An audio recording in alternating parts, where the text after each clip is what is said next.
पुण्यात आलेली पोरं, जी आय-टी कोर्सच्या नावाने आलेत. आय-टीमध्ये जॉब पाहिजे मला, ड्रीम स्वप्न आहे माझं. गावाकडे इंजिनिअरिंग झाली. आता मी पुण्यात आलोय. त्यांच्यासाठी माझा हा व्हिडिओ आहे किंवा हा शॉर्ट आहे. ऐका.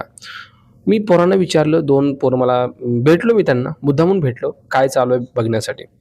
मग ग्रॅज्युएशन झाले 25 मध्ये आले होते. 2 महिने झाले कोर्स लावून त्यांनी. त्यांना मी फक्त एक क्वेशन विचारला, "भाऊ तुमचा दररोजचा अभ्यास किती वेळ करताय तुम्ही?"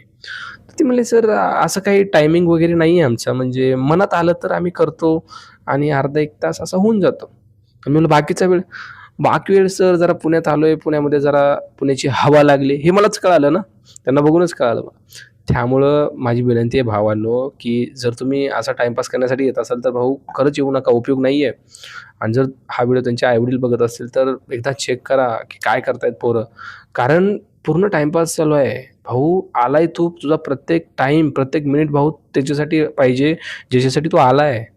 तू यार फिरत बसतोय, टाईमपास करतोय, दररोज एक नवीन प्लेस फिरायला जातोय तू.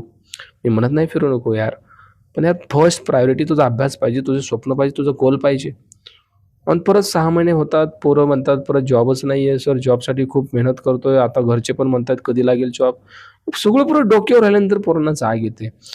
पण ही जाग ज्यावेळेस तुम्ही लावताय कोर्स किंवा कोर्सच्या आधीच तुम्हाला आली तर खूप गरजेची आणि महत्त्वाची आहे. मग सगळ्यांना विनंती आहे, अशा तुमच्या मित्राला ही रील शेअर करा. भाऊ काय तर थोडं तर जागं हो, बघ घरच्याकडे जरा. तुझं घर बघ यार, परिस्थिती बघ आणि मग टाईमपास कर. That's it.